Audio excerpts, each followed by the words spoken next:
Welcome to Sleep Stories by Oliver Penn. I am your host, and you have found your way here at exactly the right hour.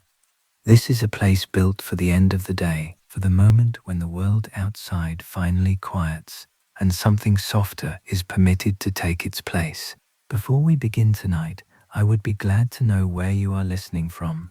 Leave a word in the comments if you like. There is something quietly wonderful about knowing that people in different corners of the world are settling into the same story at the same hour. If you find rest here, consider subscribing. New stories arrive regularly, and there will always be a lamp lit and a chair waiting. Now, set everything down. Whatever the day has left behind, let it wait until morning. It will keep. Make yourself comfortable. Close your eyes if you are ready, and take one slow breath. Tonight, I will take you somewhere unhurried, somewhere the light is always amber, the rooms are always warm, and the night outside is always still. All you need to do is listen. The village of Greywood sat in a fold of the Yorkshire hills where two lanes crossed, and had sat there long enough that most of its buildings had forgotten they had ever been new. The stone of the walls had weathered to the particular grey gold that Yorkshire limestone took on after a century of rain and frost, and the rooftops had settled into the gentle irregularity of things that had been repaired many times by many different hands and had, over the years, arrived at a comfortable imperfection. The hills around the village rose gently on every side,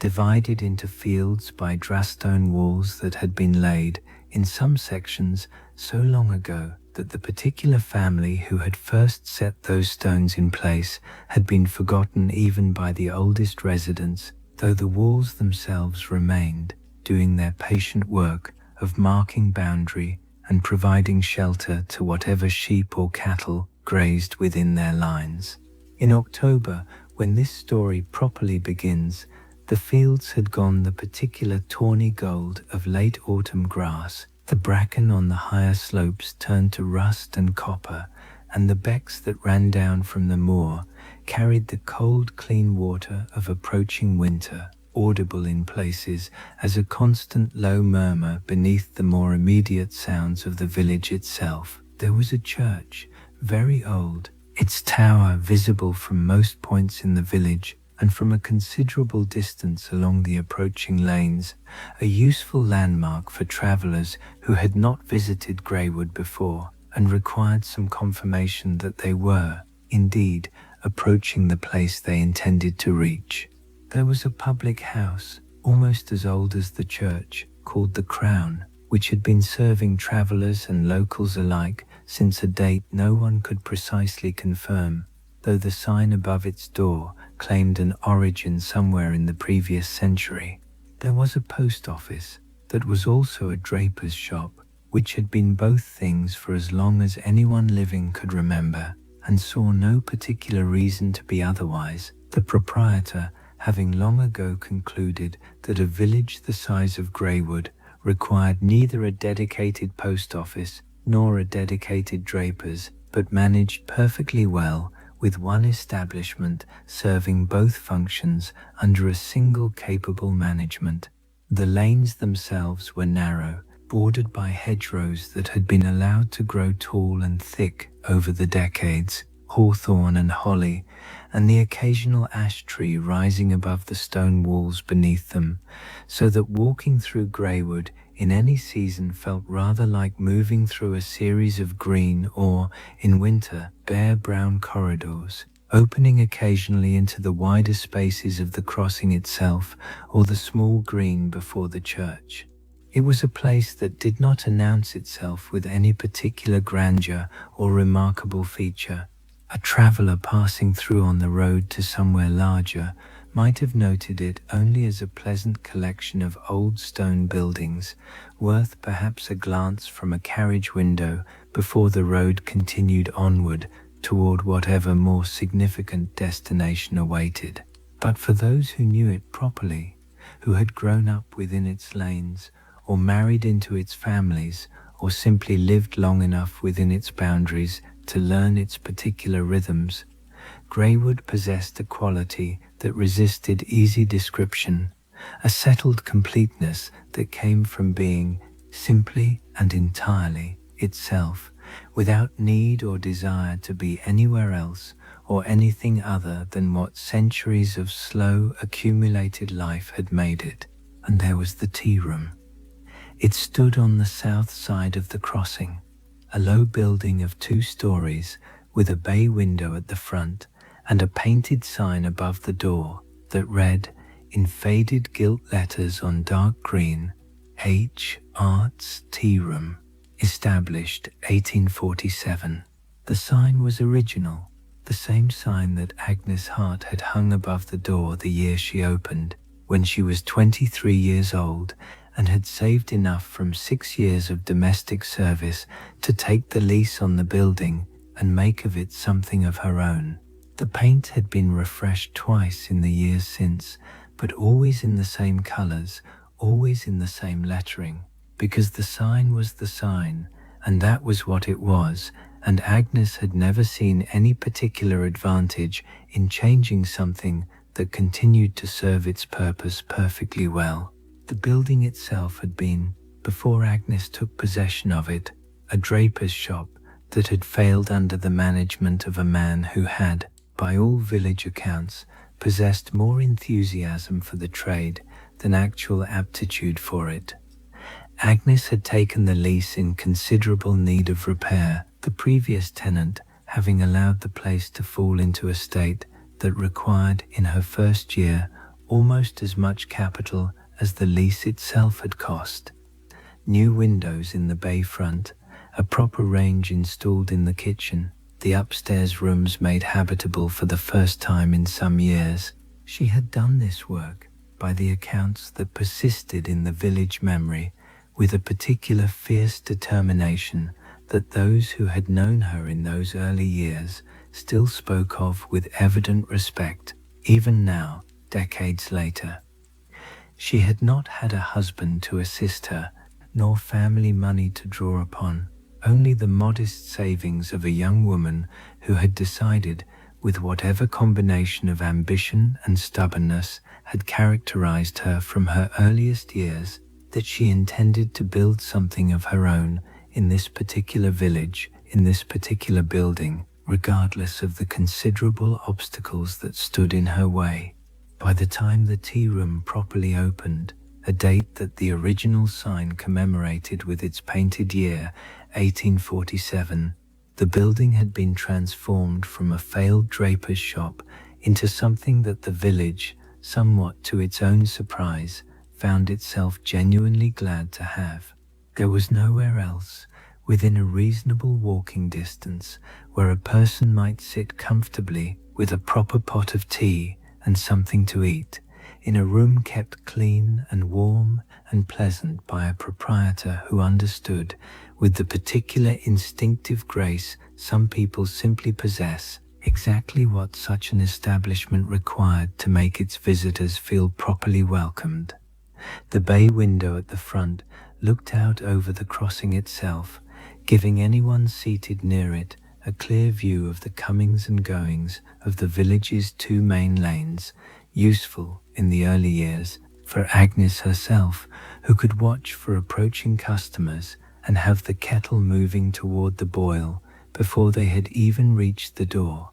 and pleasant in all the years since for whoever happened to be seated there, watching Greywood go about its daily business while their own tea steeped and cooled to the proper temperature for drinking. Inside, the tea room held the particular accumulated character of a space that had been consistently and carefully tended for the whole of its considerable existence.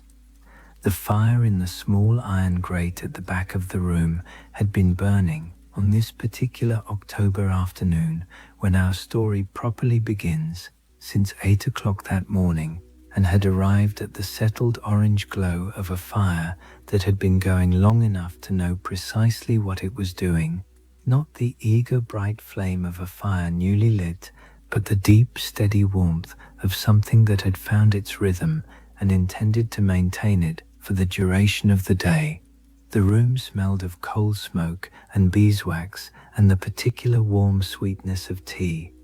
Not any single pot of tea, but the accumulated essence of decades of tea being made and poured and drunk in this room, absorbed into the plaster walls and the wooden floorboards and the lace curtains on the windows and the very air itself, so that even when no tea was actively being made, the smell remained, a kind of olfactory memory of everything the room had been across all the years of its operation. There were 6 tables in the tea room, each one covered with a white cloth and set with the blue and white patterned china that Agnes Hart had purchased in her second year of business and had been replacing, piece by piece, ever since, as individual items broke or chipped beyond reasonable use, so that the set was no longer entirely consistent in its particulars, but had achieved instead a coherence of spirit rather than of exact matching, all of it blue and white, all of it the same general weight and proportion, none of it quite identical to any other piece, but all of it recognizably part of the same accumulated whole. The dresser against the north wall held the china in careful rows when not in use upon the tables, cups and saucers and plates, and, at the back, a row of teapots, each one slightly different from the others, collected across the decades and arranged with the particular care of someone who valued each piece individually, rather than treating the collection as a uniform set to be regarded only in its totality. Beside the dresser hung a framed sampler, cross-stitched in faded blue thread, reading, "A cup of tea is a kindness extended and received." Agnes's own work, by the quality of the stitching, patient and exact, without being showy. The kind of needlework a careful young woman might produce in the long evenings before her business had grown sufficiently demanding to occupy the whole of her available time. The ceiling beams, dark with age, and the accumulated smoke of decades of fires ran low across the room in the manner typical of buildings of this particular age and region, giving the whole space a sense of intimate enclosure that many visitors across the years had found particularly conducive to the kind of unhurried conversation and quiet reflection that a proper tea room was meant to encourage. The floorboards, worn smooth in the particular patterns that decades of footsteps inevitably produced, creaked in certain familiar spots that anyone who had worked in the room for any length of time learned to navigate without conscious thought. The particular complaint of the third board from the kitchen door, the slight give near the window where the original construction had settled somewhat unevenly over the years. On Tuesday afternoons, 5 of the 6 tables were available to whoever came in from the lane, served in the ordinary course of business by whichever staff happened to be working that particular day, filled and emptied across the hours according to the village's usual rhythms of mid-morning callers and afternoon regulars, and the occasional traveller passing through who had heard, somewhere along their journey, that Hart's tea room was worth the small detour from the main road. The 6th table, the one in the far corner by the window, the one with the best view of the lane outside and the warmth of the fire reaching it from one direction and the light of the window reaching it from the other, was always reserved. The reservation card was a small square of cream cardstock that Agnes had written in ink in her careful schoolroom hand. Reserved. F.A. No time given, no date given, simply the initials and the word placed on the table each Tuesday morning when Agnes opened for business and removed each Tuesday evening when she closed. A small ritual repeated so many hundreds of times across the decades that it had become, for anyone who worked regularly in the tea room, simply one more unremarkable fact of how the establishment operated, requiring no more particular thought than the lighting of the morning fire or the filling of the kettle. The newer staff, Nell and Ada, the two sisters from the outlying farms who assisted Mrs. Calloway in the present day, had absorbed this small mystery into their general understanding of the tea room's operations without particular curiosity, the way young people sometimes accept the established practices of the institutions they work within, without feeling any particular need to inquire into their original purpose or continuing significance. The card was placed, the table remained empty through the lunch and early afternoon custom, and at some point in the mid-afternoon, without exception across however many years this had been the practice, something rather more peculiar occurred, which was the second and considerably more curious element of the tea room's Tuesday ritual. Because beside the reservation card, every Tuesday afternoon at precisely 3 o'clock, Marmalade came and sat down. This second fact, the cat's reliable Tuesday appearance at the reserved table, had, in its own way, become rather more locally remarkable than the reservation itself, a small curiosity that villagers occasionally mentioned to one another in the particular tone reserved for the genuinely odd but harmless facts that every long-established community accumulates about its institutions over time. The reservation card, after all, might be explained by any number of mundane practical reasons, a standing arrangement with some regular customer perhaps, or simply Agnes Hart's own particular method of reserving a quiet corner for her own occasional use. But the cat's punctual weekly attendance at that specific table, at that specific hour, defied any equally simple explanation, and had become, across the years, the subject of more village speculation than its owner had ever offered satisfaction for. Eliza Hart had not been to Greywood in 11 years. She had grown up an hour south, in the market town where her mother had moved after Agnes died, after her grandmother had died, when Eliza was not yet 2 years old, which meant that she had no memory of Agnes Hart at all, except what had been given to her second-hand, a photograph on her mother's mantelpiece of a woman in her 60s, with white hair and a direct expression, and hands that looked capable of considerable things, and a small collection of facts delivered over the years with the brevity of someone who had not known her own mother particularly well, and was not entirely certain what to make of that complicated inheritance, that Agnes had been a woman of great practicality, that she had run her tea room alone for 40 years without assistance beyond whatever staff she occasionally hired for the busier seasons, that she had never explained to anyone, not even to her own daughter, why the corner table was always reserved on Tuesdays for someone who never came. Eliza was 34 years old, and she worked as a bookkeeper for a firm of cloth merchants on Briggate in Leeds, a position she had held for 9 years and performed with the particular careful competence that the work demanded, long columns of figures that needed to balance precisely, accounts that needed reconciling with patient methodical attention, the kind of work that suited her temperament well enough, she had always thought, without ever quite asking herself whether suiting her temperament was the same thing as satisfying whatever deeper requirements a life might reasonably be expected to fulfill.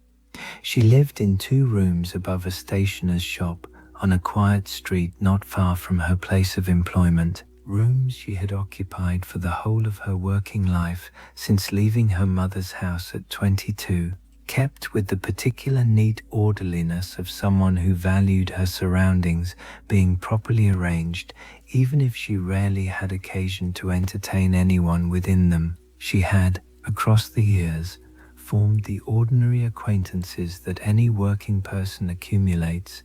colleagues she exchanged pleasant conversation with during the working day, a small circle of women she occasionally took tea with on Sunday afternoons, a landlady who had grown, over the years, into something approaching genuine friendship despite the formal distance their respective positions properly required. She had not married. This was not particularly a source of distress to her, though she was aware that others sometimes regarded her unmarried state with a faint pity she did not entirely feel she deserved or required.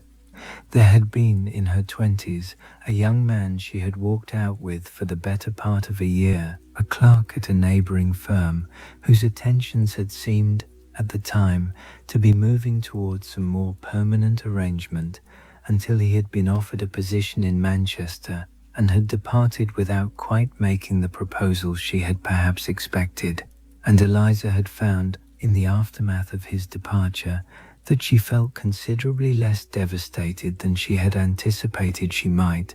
a discovery that had told her something about the nature of that particular attachment that she had not fully examined since. She had wanted once, in the particular unguarded ambitions of her early 20s, to do something with her evident facility for figures beyond the steady but unremarkable work of bookkeeping for cloth merchants. She had nursed, for a time she now thought of with the mild embarrassment one generally reserves for youthful enthusiasms that came to nothing, a notion of training properly as an accountant in her own right, perhaps even establishing some independent practice of her own, advising the small tradesmen and modest households of Leeds who could not afford the more established firms but required, nonetheless, someone competent to manage their financial affairs. She had made inquiries in her 24th year about the possibility of formal training and had been informed, with the particular brisk dismissiveness that institutions reserved for ambitions they considered inappropriate to a woman's proper sphere, that such training was not generally extended to female applicants, regardless of whatever evident aptitude they might demonstrate. She had set the notion aside without particular drama, in the manner she had learned to set aside most disappointments that life presented her, and had continued in her steady employment, telling herself, across the years since, that the work suited her perfectly well, which was true enough as far as it went, without quite addressing whether perfectly well was the same standard she might once have hoped to achieve. She had a life, in other words, that was organized and sufficient, and not, if she was being entirely honest with herself in the particular quiet hours when such honesty seemed unavoidable, pointing in any especially clear direction. The days arrived, and she met them with the competent attention her profession required, and they passed, and more days arrived in their turn, and the accumulated years had built themselves, almost without her conscious participation in the process, into something that resembled, from the outside at least, a perfectly respectable and entirely ordinary working life. The solicitor's letter had arrived on a Monday morning in October, delivered to her rooms by the regular post, along with the ordinary collection of bills and correspondence that any working woman's week generally produced. She had nearly set it aside unopened, assuming it some routine matter connected to her employment, before noticing the unfamiliar return address and the formal weight of the envelope itself, which suggested something rather more significant than the ordinary business correspondence she generally received. The letter explained that the property on the south side of Greywood Cross, the tea room, the rooms above it, and a small kitchen garden at the back, had passed to Eliza through the estate of her mother, who had passed it on in turn from Agnes, who had left it in a trust to descend through the women of the Hart family until it came to rest with whoever was prepared, eventually, to properly claim it. There was no obligation to maintain it as a tea room, the solicitor noted. Eliza was free to dispose of the property as she saw fit, whether through sale or through whatever other arrangement she might prefer. But there were, the letter continued, certain items at the building that Agnes had left specific instructions about, items that required someone to come to Greywood in person and attend to them properly, rather than having such matters handled through correspondence alone. Eliza had read the letter twice, sitting at her small breakfast table with her tea going cold beside her, looking out the window at the October morning, which was grey and beginning to threaten rain, and had thought about 11 years of not going to Greywood, 11 years since her mother had last taken her there, on the occasion of some distant cousin's wedding,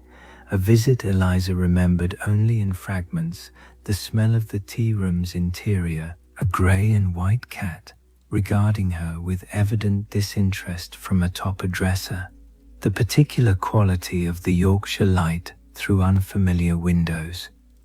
She had thought, too, about whatever it was that required her presence in person, a phrase that had stayed with her across the following days, with a persistence she found somewhat curious, given how little, by any reasonable accounting, she actually knew about the grandmother whose property she had apparently inherited, or the village that had been, by all accounts, the whole of that grandmother's adult life. She had requested leave from her employer, who granted it without particular comment, her own diligent service across 9 years having earned her sufficient goodwill to be trusted with whatever personal matter required her temporary absence. She had packed a single trunk with what she judged sufficient for a stay of uncertain duration, and she had taken the train north on a Wednesday morning in October, watching the familiar landscape around Leeds give way, gradually, to the rougher hill country she had not properly seen in 11 years. The journey north from Leeds took the better part of the morning. First the main line train, comfortable enough in its accommodations, though crowded with the ordinary mixture of business travellers and families making their own various journeys, and then, at the smaller station where the branch line terminated, a connection to a slower local service that carried her the remaining distance toward the hill country where Greywood was situated. She watched the landscape change through the carriage window with the particular attention of someone who had not properly looked at this kind of country in many years, the urban density of Leeds giving way first to the more cultivated farmland of the immediate surrounding region, and then, as the train climbed gradually into higher ground, to something rougher and more elemental, the dry stone walls running in their long patient lines across increasingly steep fields, the bracken on the upper slopes turned to its autumn copper, the sky pressing lower and closer in the particular manner that hill country skies always seem to manage, regardless of how many times a traveller had previously experienced the phenomenon.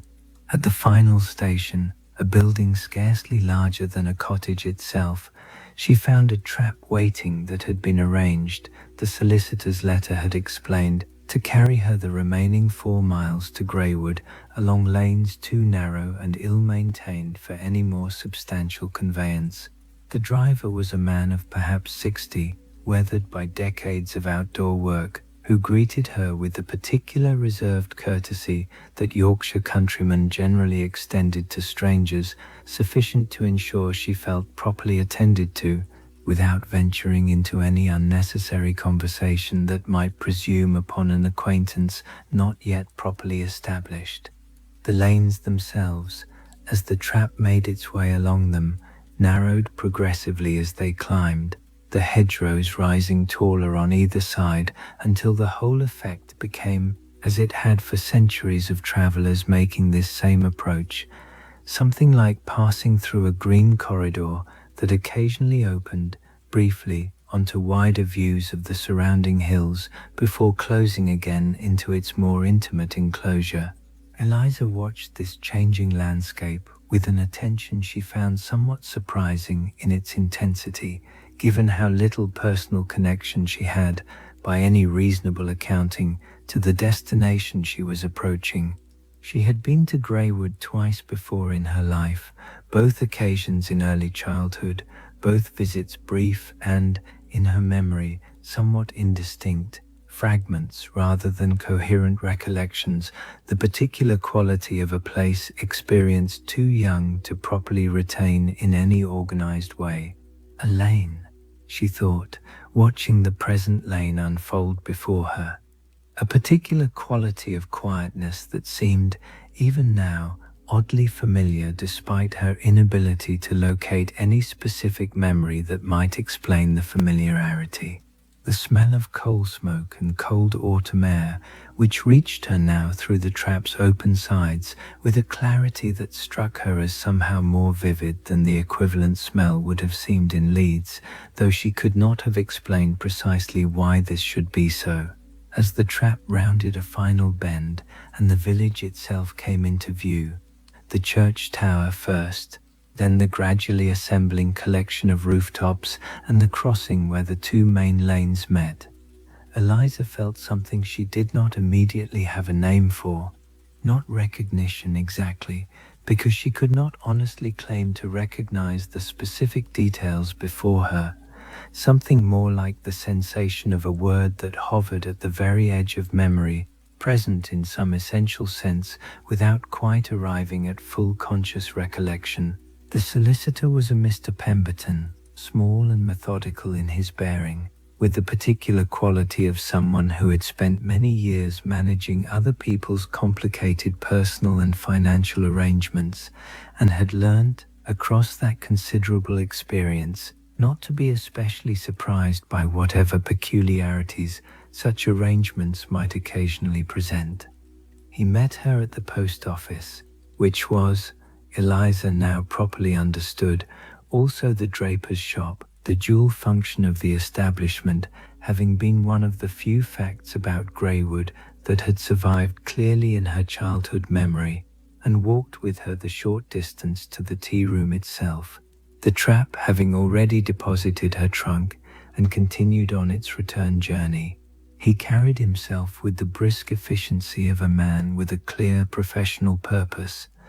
but Eliza noted, as they walked, a certain careful attentiveness in his manner that suggested he was conscious of the personal weight this particular errand carried for his client beyond its purely legal dimensions. He asked after her journey with evident genuine interest, inquired whether she had eaten properly since leaving Leeds, and generally conducted himself with the kind of considerate professional courtesy that suggested a man who took genuine satisfaction in managing the practical aspects of difficult personal transitions with as much smoothness as circumstances allowed. They reached the tea room within a few minutes' walk, and Mr. Pemberton produced a key from his coat pocket, unlocking the door with the particular care of someone handling something he understood to carry significance beyond its mere mechanical function. He pushed the door open and stood back, in the manner of someone who understood that certain entrances needed to be made alone by the person for whom they properly mattered. "There is a letter," he said, as Eliza stood at the threshold, looking into the interior she could not properly remember but somehow, in some fundamental sense, recognized, "left with the rest of the instructions your grandmother provided. She specified it should be given to you when you came in person to see the property, not before, regardless of how the practical matters of the estate might otherwise have been handled through ordinary correspondence. I have it at my office, prepared for whenever you feel ready to receive it." Eliza absorbed this information without immediately responding, her attention still substantially occupied by the room before her, the bay window with its view of the crossing, the 6 tables with their white cloths, the dresser with its blue and white china, the fire burning steadily in the grate, lit that morning, Mr. Pemberton explained, by Mrs. Calloway in anticipation of her arrival. The smell reached her properly now that she stood within the doorway, rather than simply approaching it from outside. Coal smoke and beeswax and the deep accumulated sweetness of decades of tea, a combination that produced in her chest a sensation she could not immediately name, something adjacent to recognition without being recognition exactly, the particular feeling of a place that registered as more known than her conscious memory could properly account for.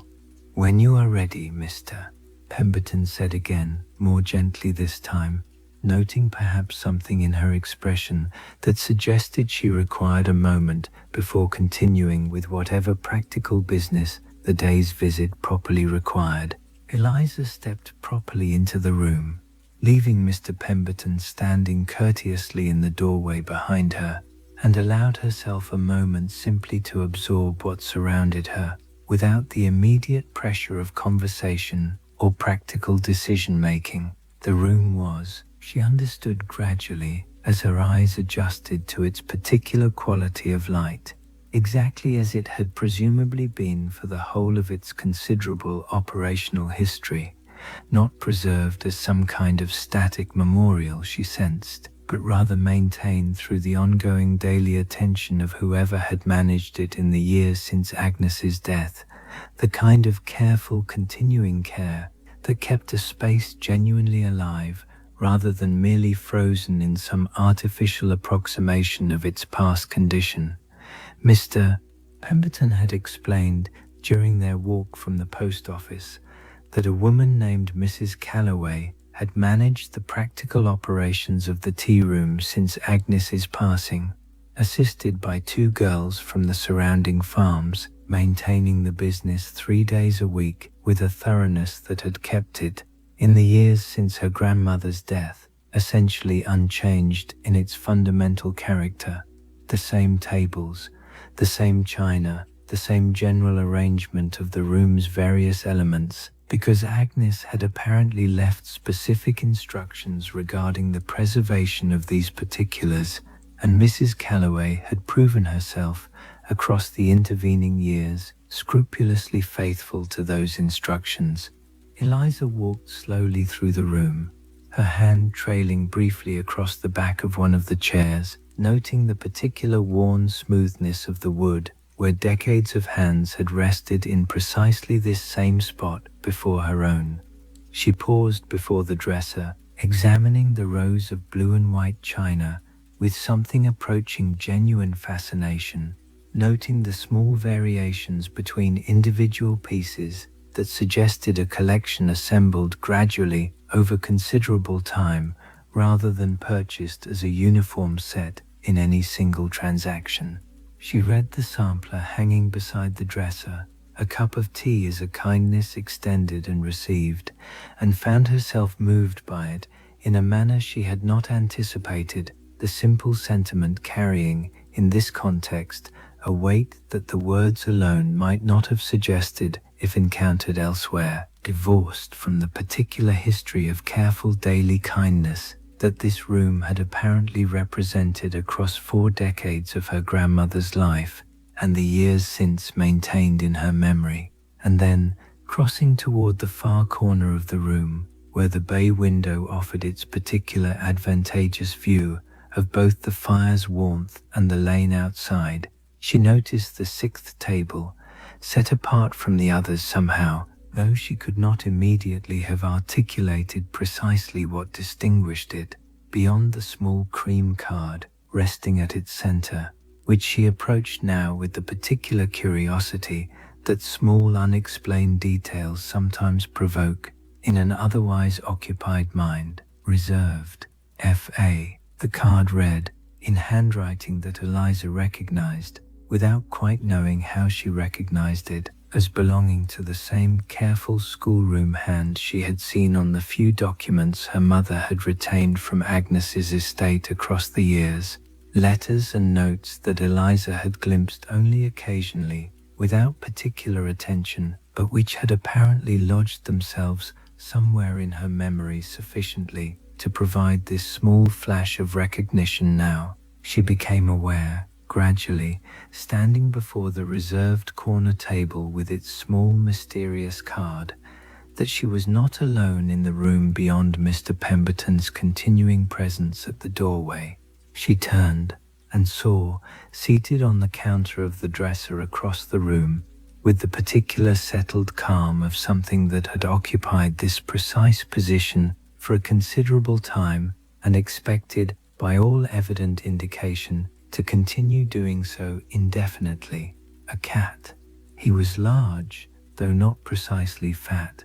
substantial in the particular manner of a well-fed but not indulgently overfed animal, the kind of solid presence that suggested good health maintained across a long life rather than mere overfeeding. His coloring was orange and white in roughly equal proportion,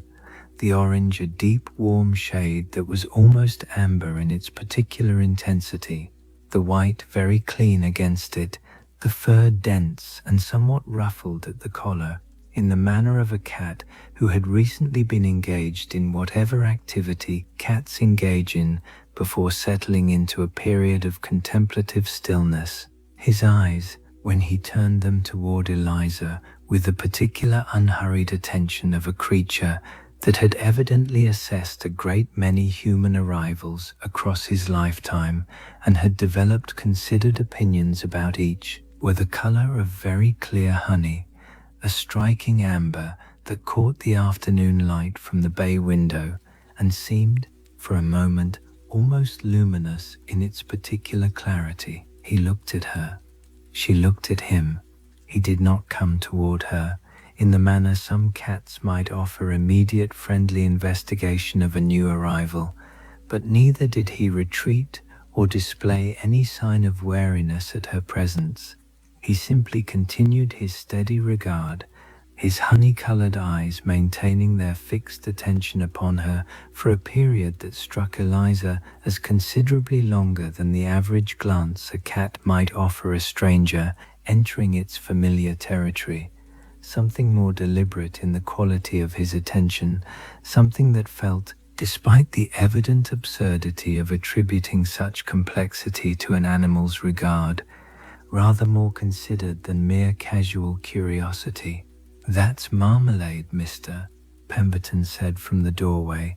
his voice carrying a particular gentleness that suggested he understood this introduction held more than ordinary significance. "He's been here since your grandmother's time, the later years of her management at least. He was present when she died, and Mrs. Calloway has kept him on since, maintaining his care along with the building's general upkeep. He's quite old now by anyone's reasonable estimate, though no one seems entirely certain of his precise age." Eliza looked at Marmalade. Marmalade looked at Eliza, his honey eyes holding their steady regard without apparent inclination toward either approach or retreat. "Does he always sit there?" she asked, gesturing vaguely toward the dresser counter that currently held his attention. "On Tuesdays," Mr. Pemberton said, with a particular careful precision that suggested the day held more specific significance than Eliza yet properly understood. "He sits on the corner table." The letter was waiting for her at Mr. Pemberton's office, a modest but well-appointed room above the bank in the nearest proper town, reached by a further short journey in the trap after Eliza had spent her first hour properly absorbing the tea room and its various particulars. It was contained in a sealed envelope of cream paper, her name written upon it in the same careful schoolroom handwriting she had recognized on the reservation card, Agnes Hart's own hand, preserved across the years in this single addressed envelope that had apparently been waiting in Mr. Pemberton's careful keeping for the specific moment of Eliza's arrival. "Written," Mr. Pemberton explained, settling her into the chair across from his desk, with the particular solicitous care of a man conscious of delivering something significant, some years before her death, when she had understood that the end was approaching and had set her affairs in order with the same thoroughness that had apparently characterized the whole of her considerable life. Eliza opened the envelope with hands that she noted, somewhat to her own surprise, were not entirely steady, and unfolded the single sheet of paper contained within, covered on both sides with Agnes's careful, economical handwriting.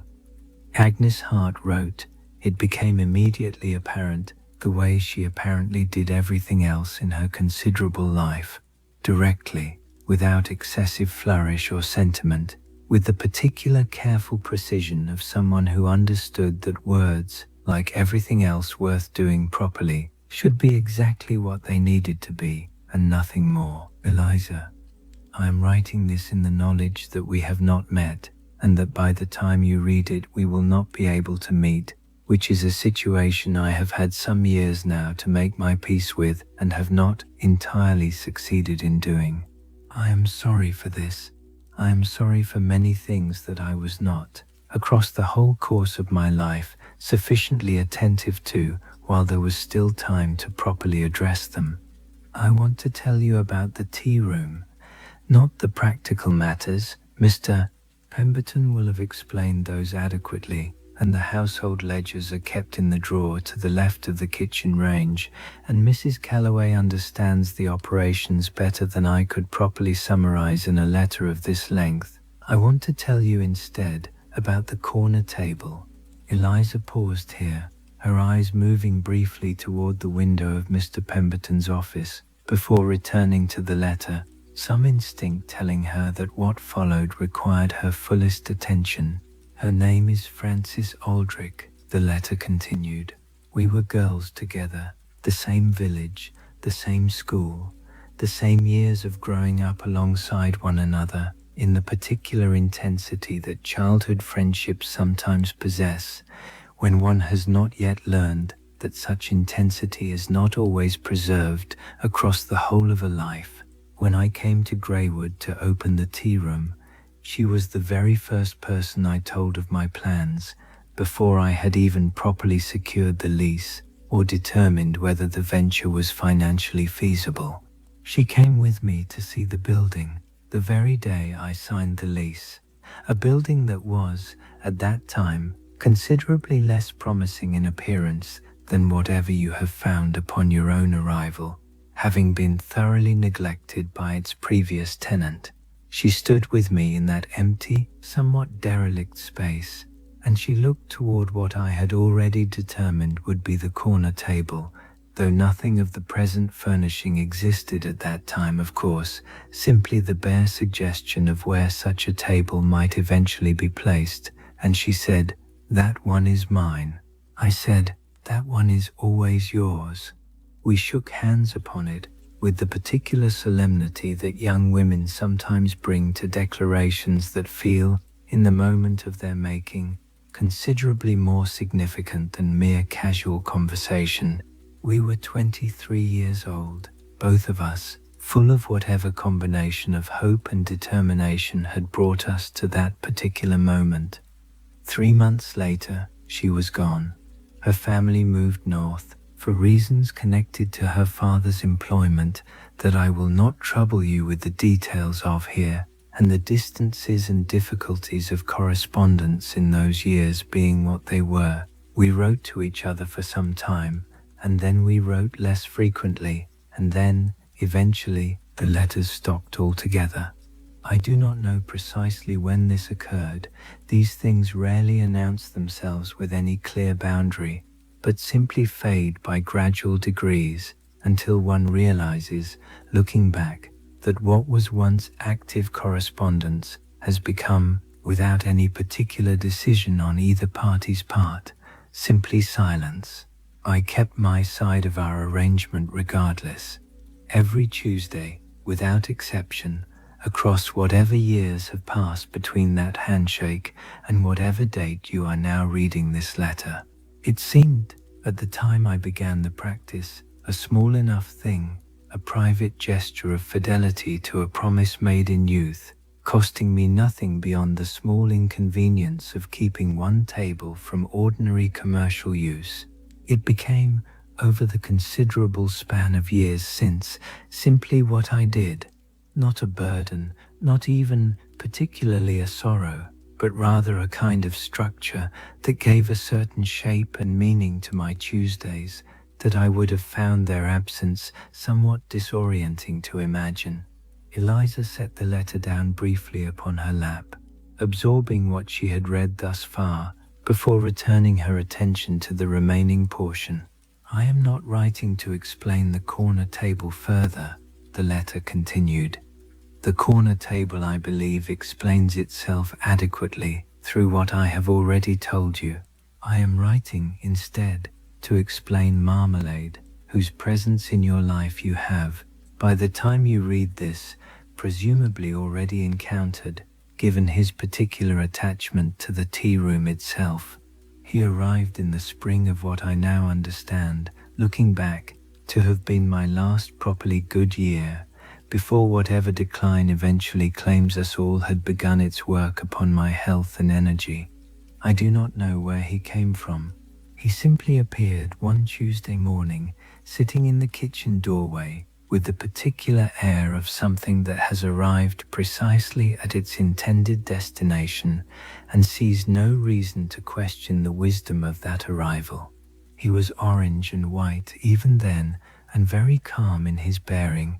and he has remained here since, accepted by the household with the kind of unremarkable inevitability that certain arrivals sometimes possess. On Tuesdays at 3 o'clock, he goes to the corner table, and he sits. I have never instructed him to do this. I have never properly understood why he does it. Despite considerable years of observation and whatever theories I have privately entertained regarding his particular motivation, I have only observed, with the consistency that has characterized this practice across all the years of his residence, he does it every single Tuesday with the same reliability that I myself bring to setting the reservation card upon that table each morning. I do not know what to make of this peculiar arrangement between cat and table and absent friend. I am, by the time of this writing, an old woman, and I have learned, across the considerable course of my life, not to require that everything present itself to me in fully explicable terms. Some things simply are what they are, and the requirement that we understand them completely before accepting their reality strikes me, at this advanced stage of my own life, as a rather unnecessary burden to place upon oneself. What I want to say to you in the end is simply this: the tea room is yours, should you want it, in whatever form you choose to maintain or transform it. The corner table, I hope, will continue to be reserved, though this is your decision to make, not an obligation I intend to impose upon you from beyond my own death. Marmalade is not a thing that can be properly explained, only received in whatever manner you find yourself capable of receiving him. And I am sorry, genuinely and deeply sorry, that I was not able to tell you any of this in person while there was still time for us to properly know one another as grandmother and granddaughter ought, ideally, to have the opportunity to do. Your grandmother, Agnes Hart.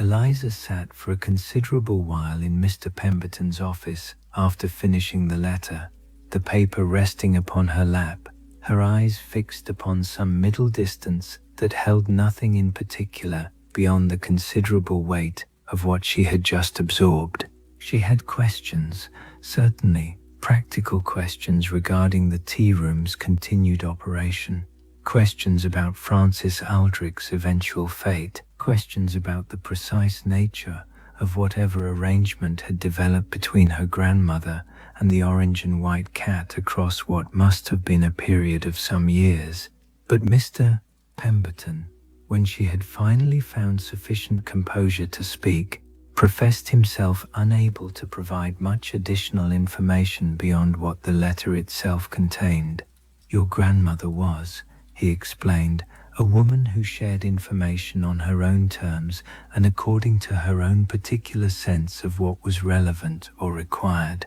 I handled her practical affairs for the better part of 15 years, and in all that time she mentioned Francis Aldrich to me on no more than 2 or 3 occasions, always briefly, always without elaboration beyond what circumstances strictly required. I gathered from these brief mentions that the friendship had been significant to her, but I could not honestly claim any deeper knowledge of its particulars than what her letter has now provided you directly. Eliza thanked him for his time, and his evident care in managing this particular delivery, and made her way back to Greywood as the October afternoon began its early descent toward evening, the light taking on the particular golden quality that autumn afternoons in this hill country apparently favored, the hedgerows and stone walls catching it in ways that struck her, even amid her considerable preoccupation with the day's revelations, as genuinely beautiful. She took a room at the Crown, for what she anticipated might be several nights' stay, the establishment proving comfortable enough in its simple accommodations. The landlady, a Mrs. Firth, similarly weathered and reserved in her manner as the trap driver had been earlier in the day, providing a perfectly adequate supper and showing her to a small but clean room above the public bar. Eliza ate her supper, a good thick soup and fresh bread, and a wedge of local cheese that carried the particular sharp distinctiveness of cheese made in this specific hill country, distinct from anything she might have purchased in Leeds, and retired afterward to her room, where she lay for a considerable while in the narrow bed, listening to the sounds of Greywood settling into evening, the wind moving through the hills beyond the village, an owl somewhere in the middle distance, the occasional murmur of conversation rising faintly from the bar below. She thought about Agnes Hart,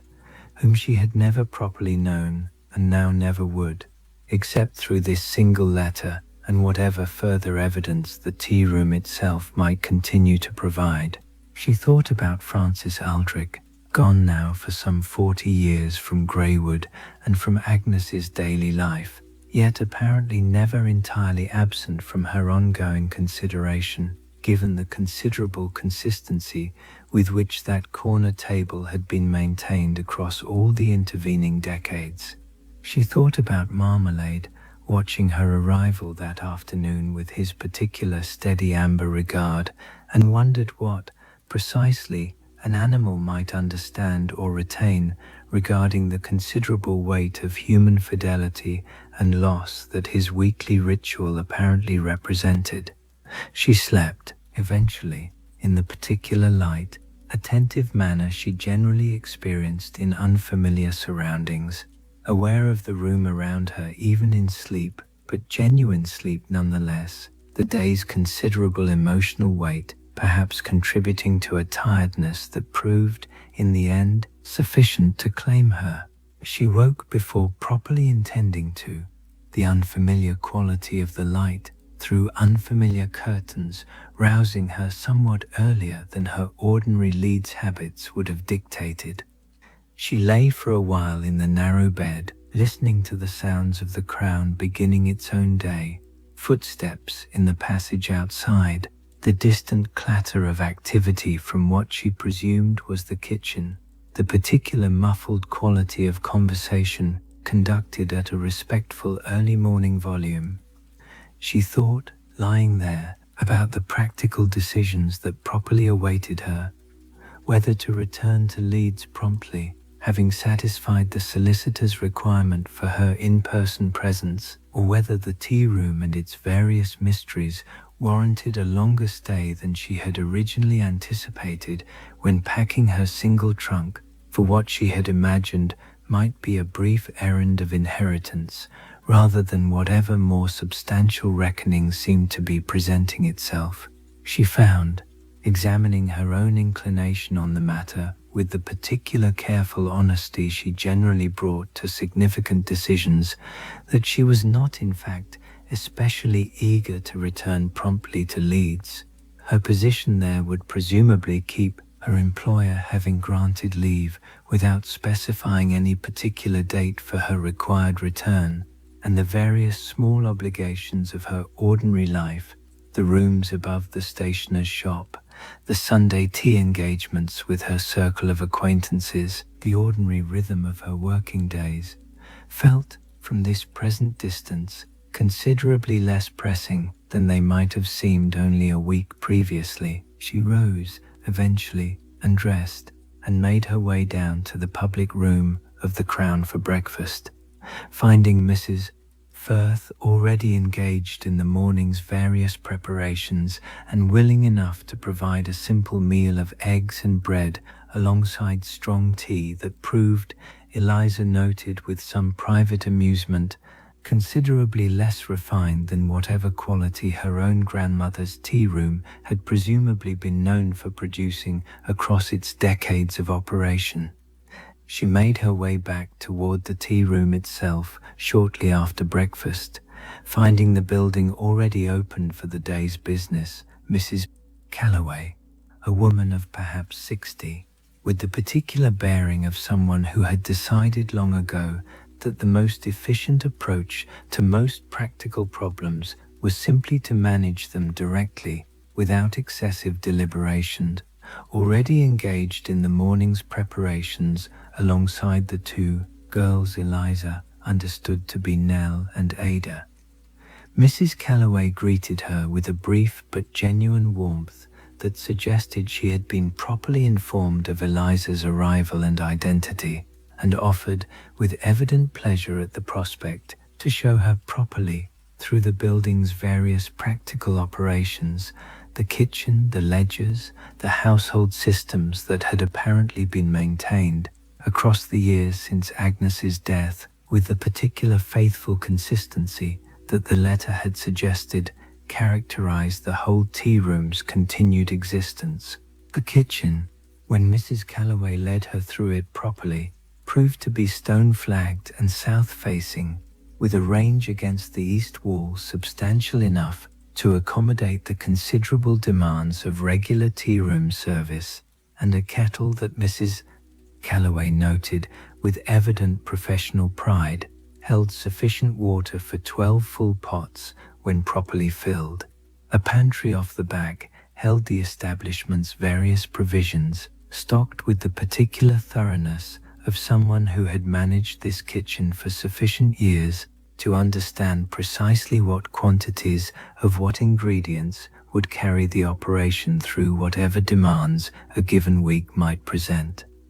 Nell and Ada, the two sisters from the surrounding farms, whom Eliza now properly met for the first time, proved to be 17 and 15 respectively, quiet and efficient in the particular manner of young people who had been engaged in genuinely useful work since whatever age their families had judged them sufficiently capable, and who consequently brought to their tasks a competence that belied their relatively young years. They greeted Eliza with the polite but somewhat reserved courtesy that village young people often extended to unfamiliar adults, particularly adults who arrived bearing the considerable significance of inherited ownership over the establishment that employed them. Calloway showed her the ledgers kept in the drawer to the left of the range, exactly as Agnes's letter had indicated, one volume recording the establishment's general accounts,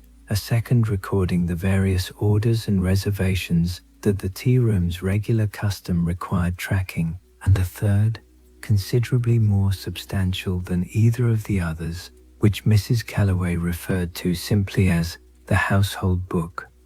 This third volume, when Eliza examined it properly, proved to be Agnes's own comprehensive record of everything connected to the tea room's daily operation that required documentation beyond mere financial accounting, the suppliers and their particular terms, recipes for the various baked goods that the establishment had become known for across the decades, and the specific blend of tea that Agnes had apparently developed herself from 3 separate varieties, a blend that Mrs. Calloway continued to prepare, she explained, by following Agnes's written instructions with the same careful precision the original author had presumably brought to their initial formulation. The household book was substantial in its physical proportions, bound in dark red cloth gone soft at its corners from decades of handling, the pages within covered in Agnes's familiar careful hand, with variations in ink color and pen pressure that suggested entries made across a considerable span of years rather than in any single concentrated period of writing.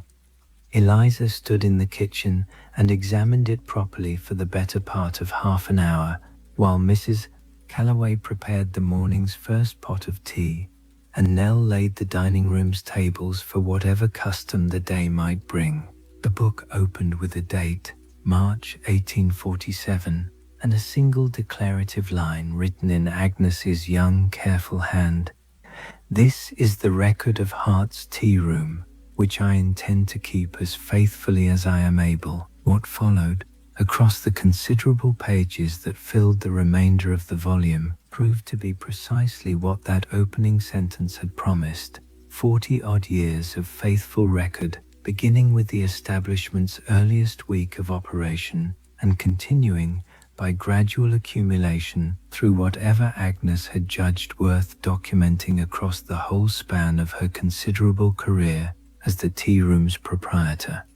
Eliza turned the pages with growing fascination, finding among the practical entries regarding suppliers and accounts the occasional more personal note, a margin comment beside the recipe for ginger scones, noting that the proper baking time required a full minute less than the original recipe suggested, a discovery Agnes had apparently made in her third year of operation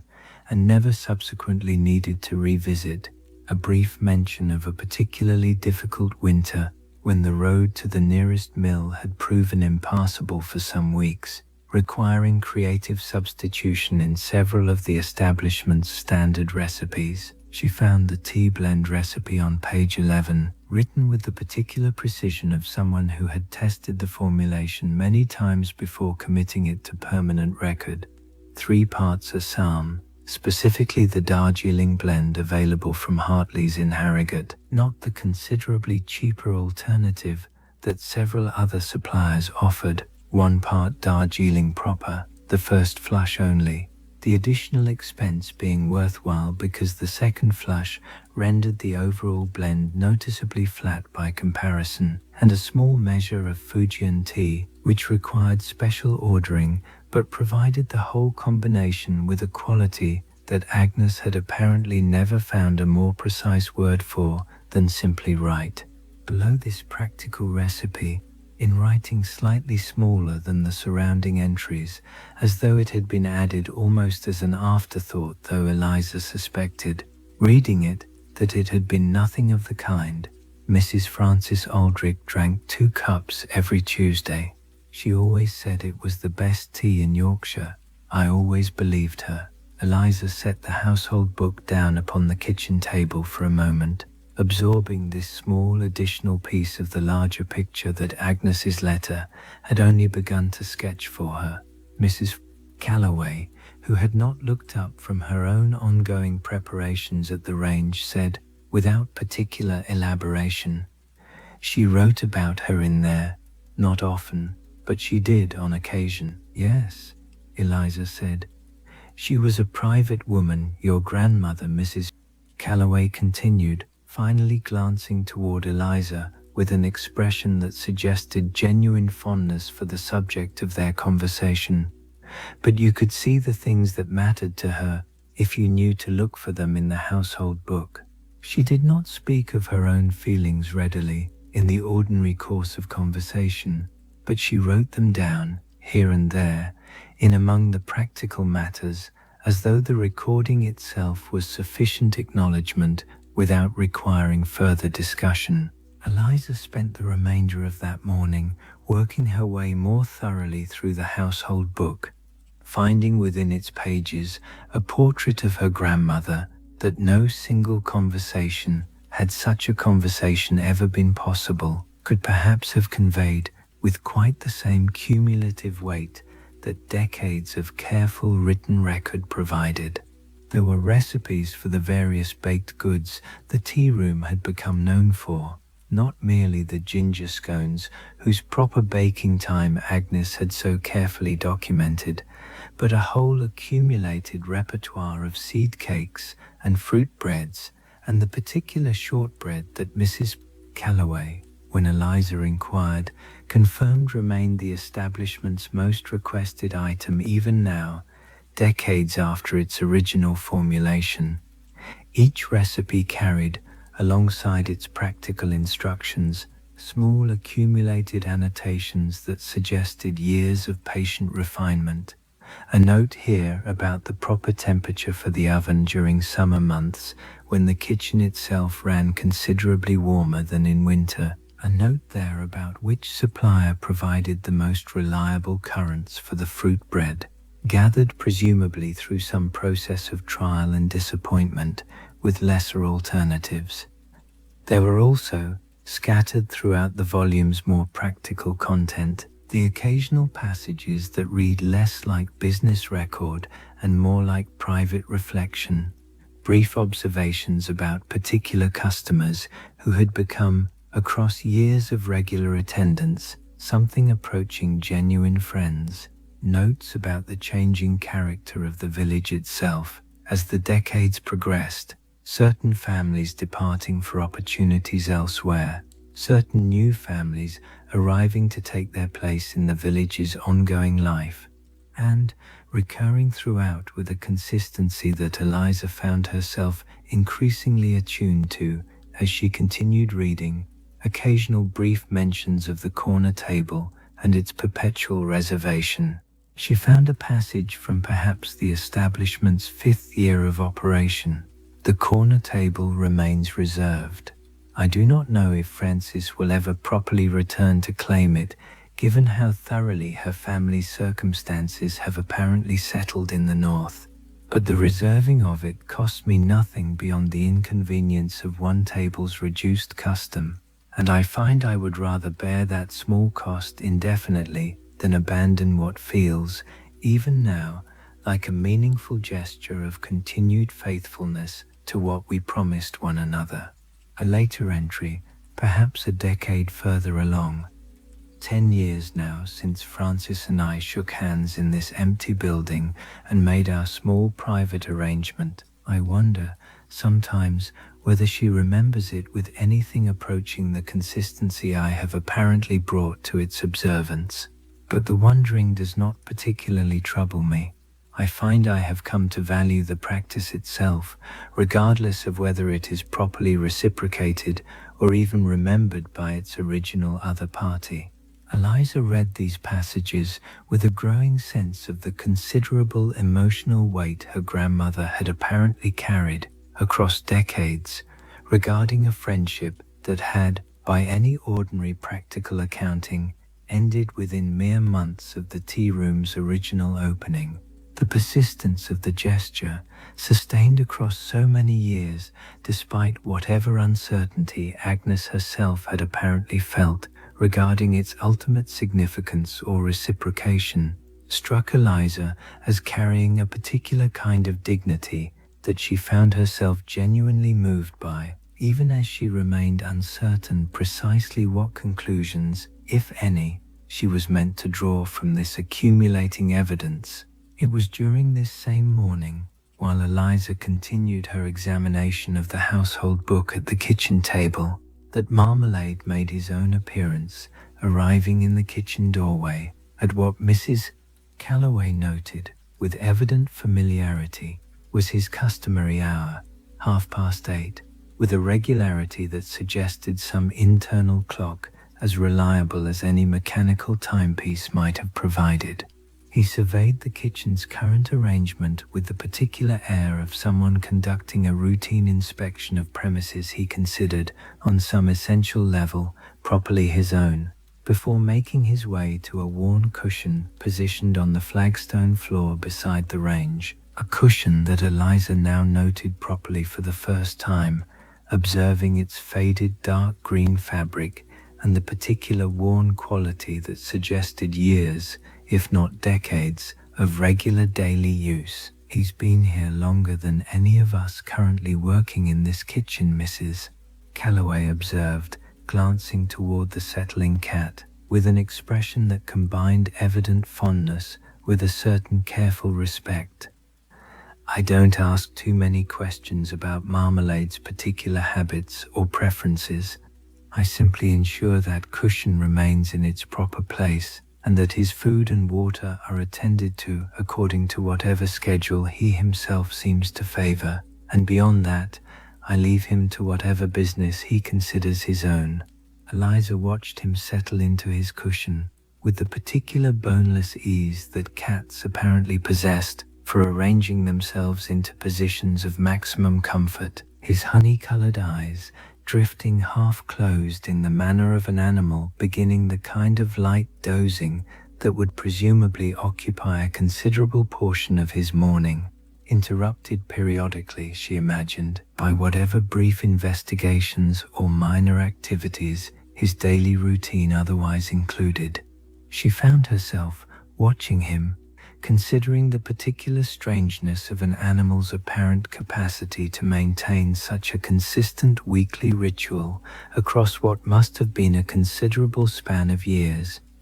Mr. Pemberton had suggested Marmalade's arrival predated Agnes's death by some years, which meant the cat had presumably been observing his Tuesday corner table ritual for the better part of a decade or more, a duration that struck Eliza as genuinely remarkable for any animal's sustained behavioral consistency, regardless of whatever practical explanations one might attempt to construct for the phenomenon.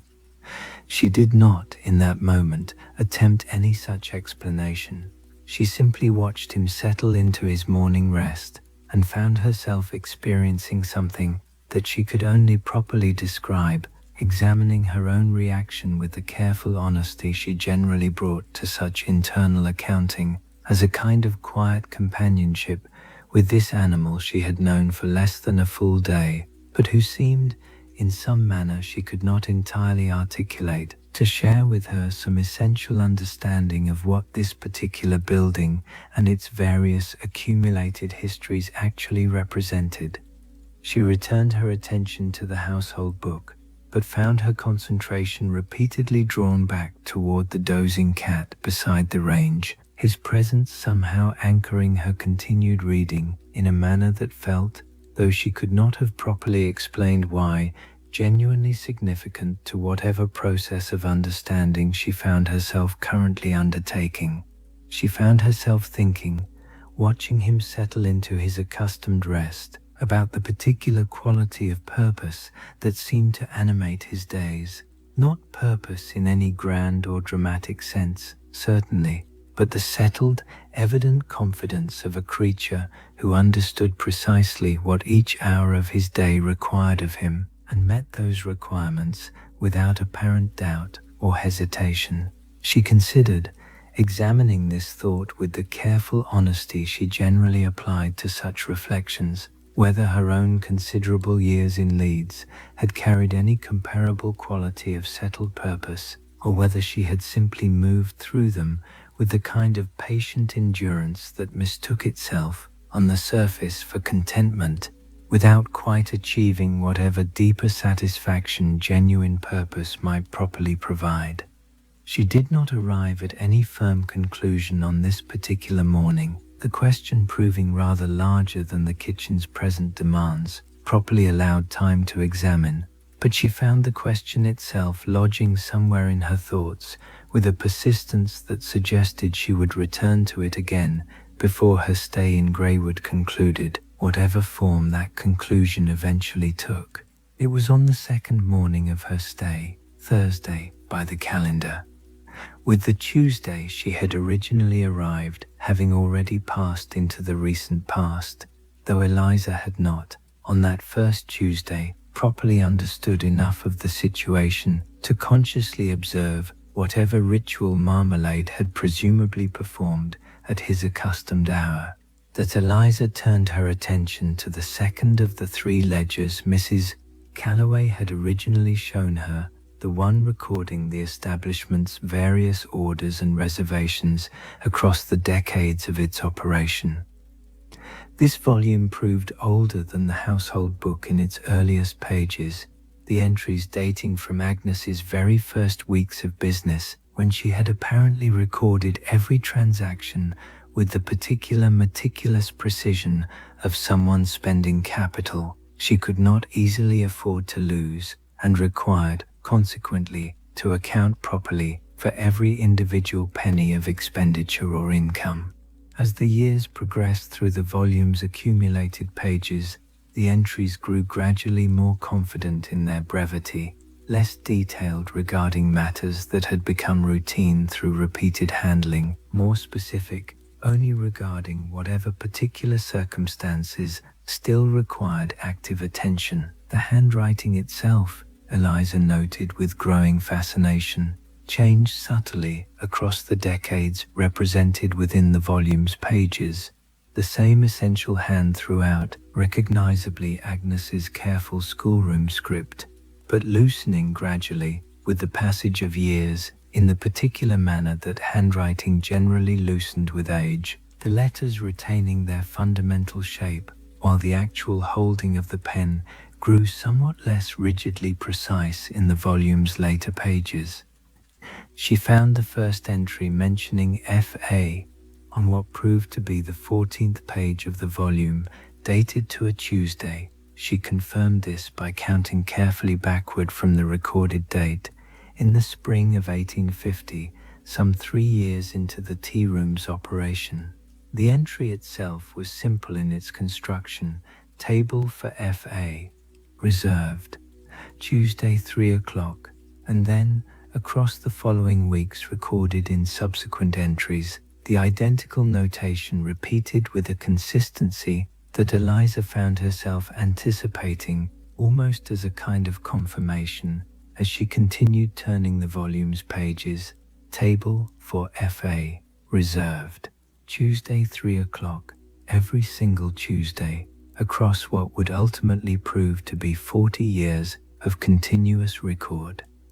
She turned the pages slowly, watching the handwriting age across the decades, while the entries surrounding the F.A. reservation continued their own evolution, different suppliers appearing and departing across the years, different prices reflecting whatever broader economic fluctuations the period had presumably experienced, the whole accumulated record of a business navigating its particular small corner of considerable historical change. Yet, through all of this surrounding variation, the central reservation itself remained entirely unchanging in its essential notation. Table for F.A. reserved. Tuesday 3 o'clock. Eliza found herself, as she continued working through the considerable accumulation of weekly entries, increasingly absorbed in the particular emotional weight that this sustained record carried,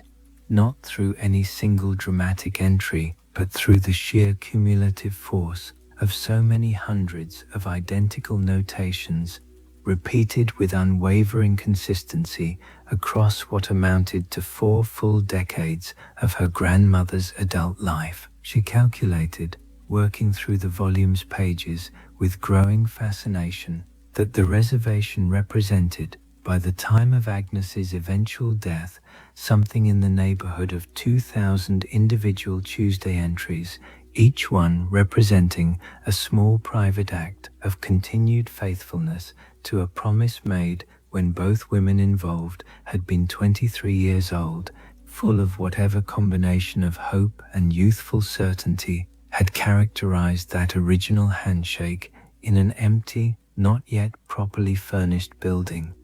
She found herself wondering, as she continued her examination, whether Agnes had ever properly questioned the wisdom or necessity of continuing this practice across such an extended span of time, whether there had been moments across 40 years of weekly repetition when the whole gesture had perhaps felt to her grandmother like an increasingly empty ritual, maintained more from accumulated habit than from any continued genuine emotional investment in its original purpose. But the household book's occasional more personal entries, which Eliza had already begun examining the previous day, suggested otherwise, suggested rather that Agnes had continued to find genuine meaning in the practice across its whole duration, regardless of whatever practical uncertainty she had expressed in those earlier entries regarding whether Frances herself retained any comparable investment in their original arrangement. She turned to a section of the order book, corresponding to roughly the establishment's 20th year of operation, finding there an entry that departed slightly from the otherwise consistent formula. Table for FA reserved. Tuesday 3 o'clock. 20 years now since we made our arrangement. I find myself wondering, this particular Tuesday, what Frances's own life has become across these 2 decades. Whether she has married, whether she has children, whether she ever thinks of Greywood and this particular table at all. I do not know the answers to these questions, and I suspect I never properly will. But I continue regardless, because the continuing itself has become, across these 20 years, something I value independent of whatever uncertain reciprocation it may or may not receive.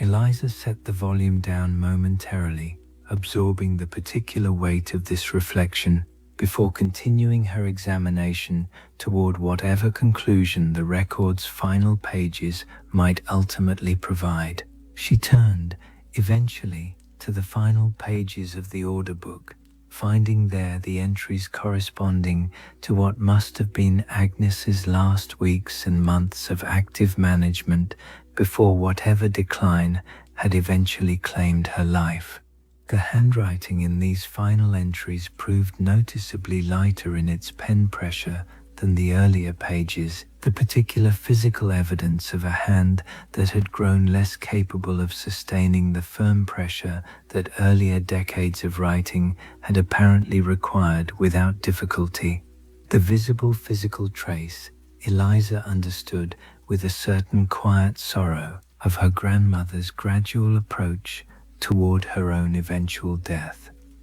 The final FA reservation entry, when Eliza located it, was dated to the Tuesday of what proved to be the last week of Agnes's final October, the handwriting still recognizably consistent with the rest of the volume's careful script, though the lighter pressure suggested the physical effort required to produce even this brief notation had grown considerably more substantial than in earlier years. Table for FA reserved. Tuesday 3 o'clock. The entry read, identical in its essential content to the many hundreds of entries that had preceded it across the preceding 4 decades. Noted below this final entry, on the line that would have corresponded to the following week's equivalent notation, Agnes had died. Mr. Pemberton's earlier explanation had clarified, on a Friday, before the next Tuesday's reservation would have ordinarily been recorded. Someone had drawn a single horizontal line across the otherwise blank space, not a crossing out exactly, in the manner one might cancel an erroneous entry, but rather something that read, in its particular careful placement, more like a deliberate marking of conclusion, a simple notation that here, at this precise point, the record properly stopped. Eliza sat with the closed order book for a considerable while after locating this final entry, absorbing the particular emotional weight of what she had just discovered. 40 years of identical weekly notation, sustained through every variation of circumstance and changing fortune that 4 decades of operating a small business must inevitably have presented, concluding finally not through any deliberate decision to discontinue the practice, but simply through the inexorable fact of its author's own mortality. She thought about the considerable discipline such sustained practice must have required, not merely the practical matter of setting out a card and reserving a table each Tuesday morning, which represented, after all, a relatively minor inconvenience in the broader scheme of running a successful business, but the deeper emotional discipline of maintaining genuine faithfulness to a private commitment across so many years, through whatever doubts or uncertainties the passage of time must inevitably have introduced regarding its ultimate significance or worth. She understood, sitting there with the considerable weight of this accumulated evidence before her, that she was beginning to comprehend something rather larger than the simple curious fact of a reserved table and a cat's peculiar weekly ritual. She was beginning to comprehend, rather, the particular shape of a whole life's quiet, sustained devotion to a promise that its original recipient might never even have remembered making. She did not, in the days that followed this discovery, immediately resolve to remain in Greywood beyond whatever brief stay her original errand had seemed to require. But she found herself examining her own genuine inclination with the particular careful honesty she generally brought to significant decisions, considerably less eager to return to Leeds than she might reasonably have expected when she had originally packed her single trunk for what she had imagined would be a brief practical errand. She wrote to her employer, requesting a further extension of her leave, citing the considerable complexity of the inherited property's various practical matters as sufficient justification, which was, she reflected as she sealed the letter, not entirely untrue, even if it did not properly capture the deeper personal reckoning that had begun to claim a considerable portion of her actual attention during these first days in Greywood. She spent the following several days continuing her examination of the various ledgers and household records, gradually building, through this accumulated written evidence, an increasingly complete portrait of the grandmother she had never properly known. She learned, through scattered entries across the household book's considerable span, of Agnes's particular pride in the tea room's reputation, which had apparently extended, by certain accounts, to villages considerably beyond Greywood's immediate vicinity. She learned of small personal kindnesses Agnes had extended to various struggling village families across the decades, discounted or sometimes entirely waived charges for customers experiencing particular hardship, small gifts of baked goods sent to families dealing with illness or bereavement. She learned too, through these accumulated entries, something of the particular character her grandmother had apparently possessed, practical to the point of occasional severity in matters of business management, but carrying beneath that practical exterior a genuine warmth that revealed itself most clearly in these small scattered acts of personal generosity that the household book recorded almost incidentally,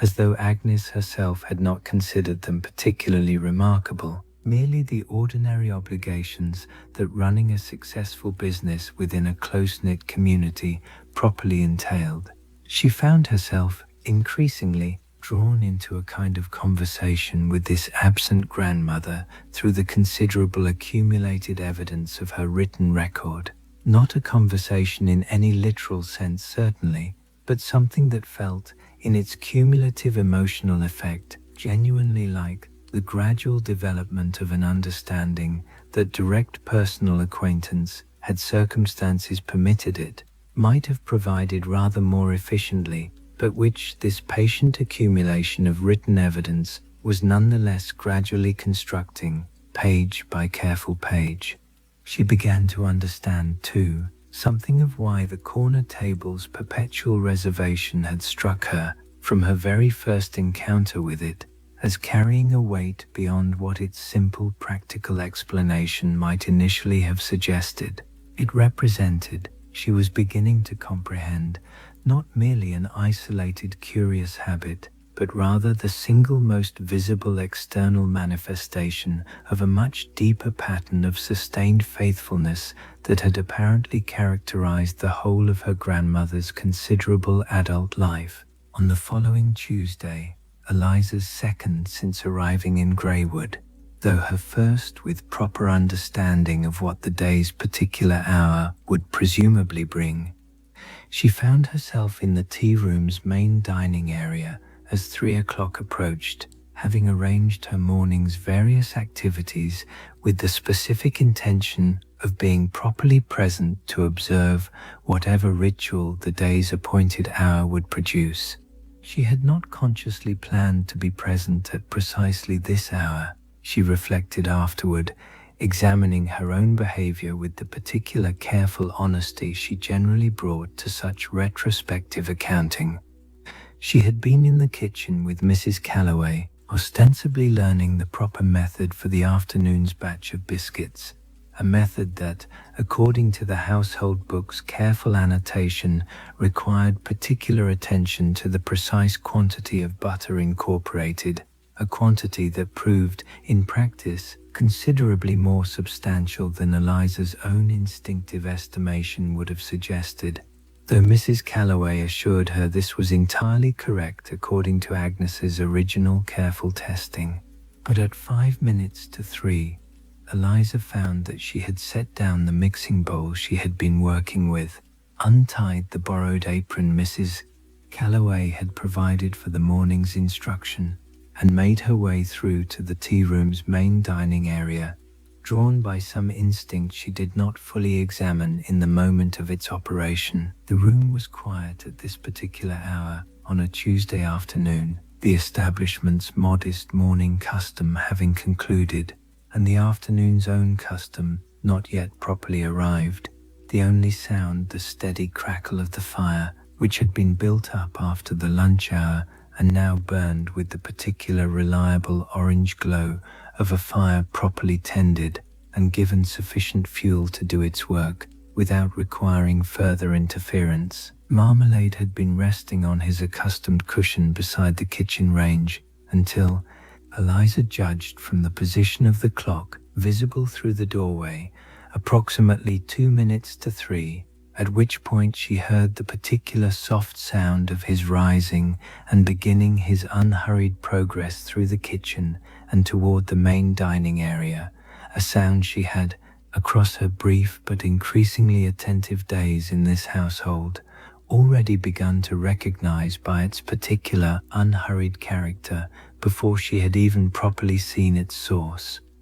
She followed him at a respectful distance, watching as he made his way without any apparent hesitation directly toward the corner table,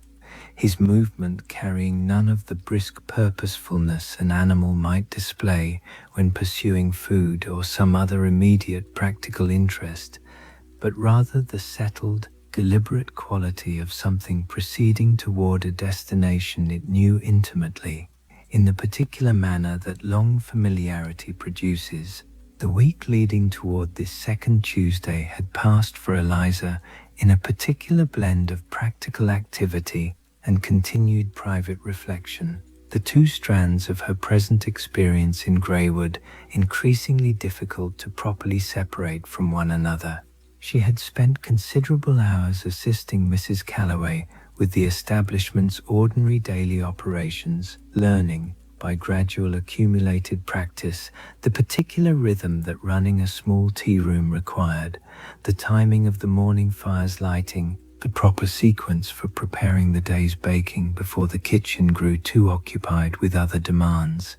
The small accumulated competencies that Mrs. Calloway possessed with the unconscious ease of decades' practice, and that Eliza found herself acquiring with rather more conscious effort, though acquiring them nonetheless, each small mastered task adding incrementally to her developing sense that this place might, in time, become genuinely her own, rather than simply an inherited curiosity she was temporarily attending to. She had also continued her examination of the household book and order book in whatever spare moments the day's practical demands allowed, finding herself drawn, again and again, to the particular pattern of Agnes's handwriting across the decades, tracing its gradual evolution with something approaching the attention a scholar might bring to ancient text, searching not merely for information, but for some deeper understanding of the woman who had produced this considerable accumulated record across the whole span of her adult life. He arrived at the chair positioned to face the bay window, Agnes's chair. Eliza found herself thinking,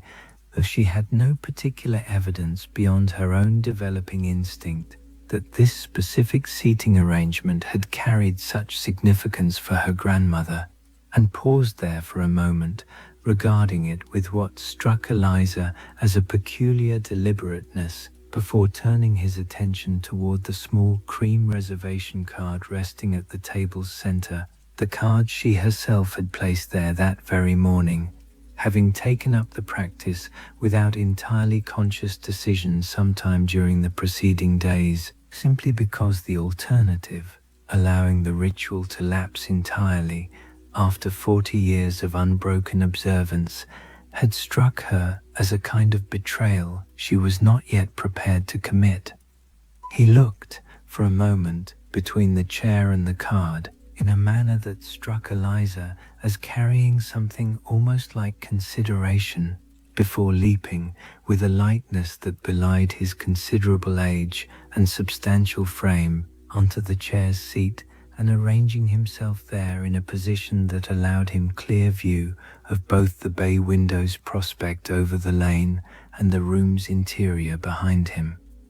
He looked toward the window, he looked toward the lane beyond it, and Eliza, watching this small private ceremony unfold, found herself settling quietly into the table's other chair, the one that faced inward toward the room and the fire, without any particular conscious decision to do so, simply following some instinct that this was, somehow, the proper place for her to be during whatever this hour represented. The light through the bay window, at this particular time, on a clear October Tuesday, carried the low golden quality of mid-afternoon autumn sun, slanting in at an angle that caught the white tablecloths in long warm rectangles and made the blue and white china glow with a particular luminous quality Eliza had not previously noticed during her earlier examinations of the room at different hours. Outside, beyond the glass, Greywood proceeded with its ordinary Tuesday business, a farmer's cart making its way along the lane, the horse's breath visible as small clouds in the cooling afternoon air, two women pausing at the lane's edge for what appeared to be unhurried conversation, their gestures suggesting the comfortable familiarity of long acquaintance, the church clock, visible above the rooftop of the building opposite, marking the quarter hour with its particular distant chime. Marmalade watched all of this passing scene with his honey-colored eyes fixed steadily upon the window, his attention apparently entirely absorbed by whatever he observed there, while Eliza watched him in turn, the fire continuing its steady warm work behind her, the clock on the mantelpiece marking its own progress through the afternoon's quarter hours with quiet regularity. She understood, sitting there in the particular hush of that observed hour, something she had not been able to fully name from her earlier readings of Agnes's letter and the household book's various entries. The corner table, she began to comprehend, was not properly about Francis Aldrich's eventual return. Agnes had known, surely, across the considerable decades of this practice's observance, that such return had grown increasingly improbable with each passing year. The corner table was about something rather different.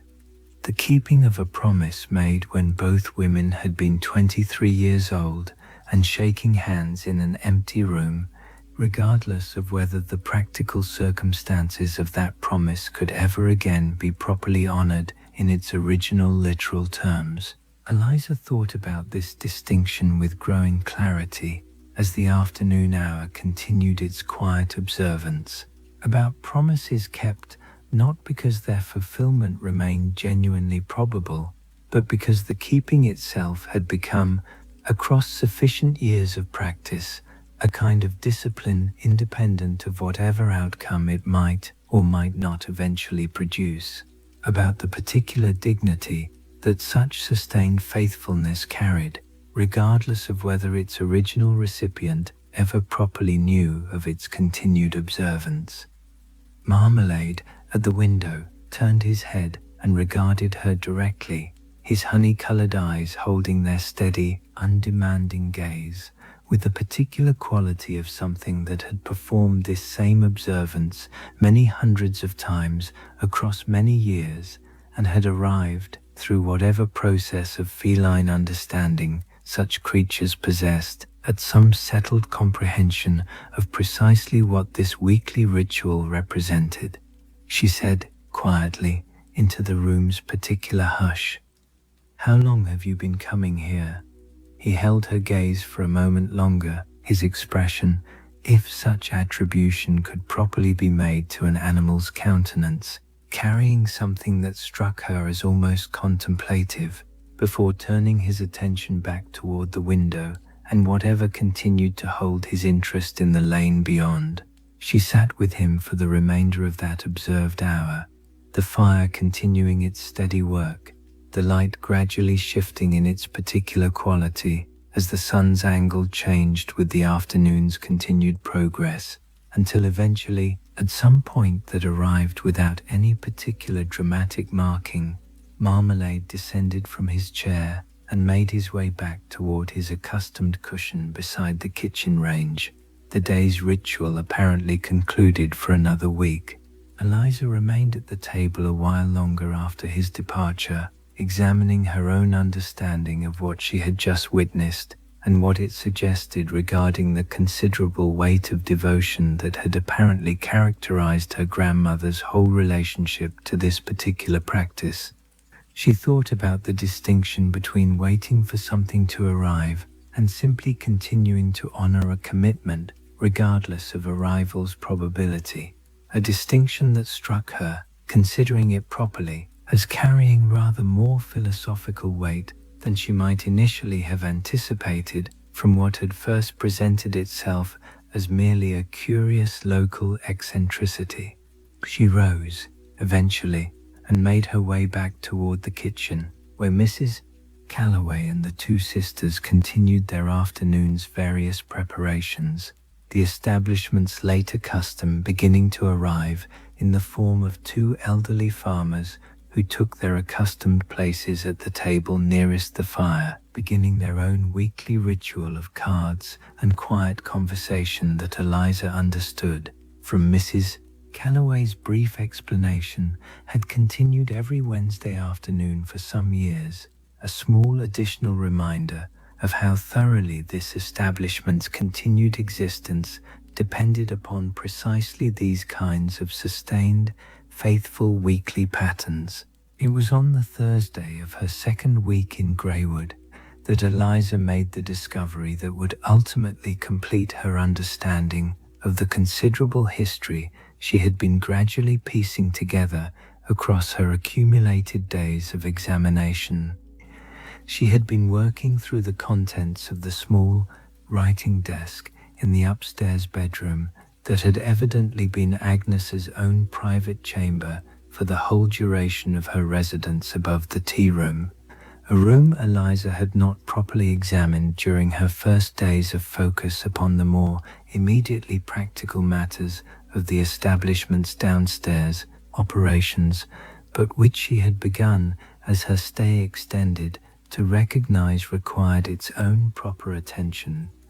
The desk itself was modest but well made, its surface worn smooth in the particular manner that decades of consistent use produced, with a groove visible along its working edge, where Agnes's resting arm had apparently pressed during whatever countless hours of writing this desk had hosted across the years. Eliza worked through its various drawers with careful attention, finding the ordinary accumulated detritus of a long, organized life, old receipts, a small collection of pressed flowers whose original significance Eliza could only speculate about, several pairs of reading spectacles in various states of repair. In the bottom left drawer, she found a bundle of letters wrapped carefully in a piece of plain cloth and tied with simple brown cord, the whole package bearing the particular evidence of having been handled with considerable care across whatever years had passed since its original assembly, though equally bearing evidence of not having been disturbed particularly recently. The cord's knot having developed the slight stiffness that prolonged undisturbed storage tends to produce. She untied the cord with careful attention, finding within the cloth wrapping a dozen or so letters, each contained in its own envelope, arranged in what appeared to be careful chronological order. The earliest, when she examined the postmarks, dated from 1847, the very year of the tea room's original founding, while the latest carried a postmark from 1851, some 4 years later, the gap between these dates and whatever had followed suggesting, even before Eliza had properly read their contents, the considerable significance these particular letters must carry within the larger story she had been gradually assembling. The handwriting on the envelopes proved noticeably different from Agnes's own careful schoolroom script, looser in its construction, with a forward-leaning quality that suggested someone writing with considerable speed and evident enthusiasm rather than careful deliberation. The particular hand, Eliza understood immediately, of Frances Aldrich herself, preserved here in this careful bundle that Agnes had apparently kept safe across all the decades since their original receipt. The bedroom itself, when Eliza had finally turned her proper attention to it during this second week of her stay, proved spare and orderly in a manner that struck her as entirely consistent with everything else she had learnt of her grandmother's character through the accumulated evidence of the household records. A narrow bed with a good wool blanket, dark green, the colour Eliza was beginning to recognize as one Agnes had apparently favoured throughout the establishment, from the kitchen cushion to this very blanket. A washstand with a blue and white jug and basin matching, in their general pattern, if not their precise proportions, the china used downstairs in the tea room proper. A chest of drawers in dark oak, its surface carrying the faint rings of countless morning cups of tea, set down and forgotten in whatever moment of distraction had briefly claimed her grandmother's attention across the considerable years of her residence in this room. The window looked out over the crossing and the lane beyond, offering a view that Eliza imagined her grandmother must have looked upon each morning across the whole considerable span of her residence, watching Greywood begin its day from this particular elevated vantage point before descending to begin her own working day among the tea room's various demands. Eliza stood at this window for some while on the particular October afternoon when she finally turned her attention properly to this room's contents, looking out at the same view her grandmother had presumably absorbed many thousands of times across 4 decades of residence, before turning, finally, to the desk that occupied the room's remaining wall space and beginning the careful examination that would, within the hour, produce her discovery of Frances's preserved correspondence. She read through the letters in their careful chronological sequence, finding within them a vivid portrait of a young woman's life unfolding in unfamiliar northern surroundings, full of the particular detail and enthusiasm that close friendship apparently encouraged even across whatever physical distance separated the two correspondents. Frances wrote of the new town her family had settled in, of her father's altered employment circumstances, of the various small adjustments and occasional homesickness that relocation apparently entailed, alongside frequent inquiries about the tea room's progress and whether the scones were emerging properly from whatever oven adjustments Agnes had been making during those early uncertain months of operation. The letters grew gradually less frequent as Eliza progressed through the bundle's chronological sequence, the gaps between successive correspondence lengthening from what had initially been near weekly exchange to something closer to monthly, then less frequent still, the particular gradual diminishment that long-distance friendship apparently suffers when daily proximity is replaced by the considerably more effortful maintenance that written correspondence requires. And then, finally, she reached the bundle's last letter, dated November 1851, considerably more substantial in length than its immediate predecessors, the handwriting carrying a colossal weight of deliberate care that suggested its author had composed this final correspondence with rather more consideration than her earlier, more spontaneous letters had apparently required. "My dear Agnes," the letter began, "I have written and abandoned 4 separate attempts at this particular letter across the past 3 months, finding myself unable on each occasion to properly arrive at the words that what I need to tell you actually requires. But a letter that does not contain the thing it needs to say is, I have finally concluded, simply so much wasted ink, and I find I owe you better than continued postponement. I am not coming back to Greywood. I have met someone here, a genuinely good man, and we are to be married in the coming spring, and his work and his family's considerable roots are here, in a manner that makes any eventual return to the south increasingly impractical, regardless of whatever sentiment might otherwise incline me toward it. I am sorry, Agnes, genuinely, deeply sorry, in a manner that mere words upon paper cannot properly convey.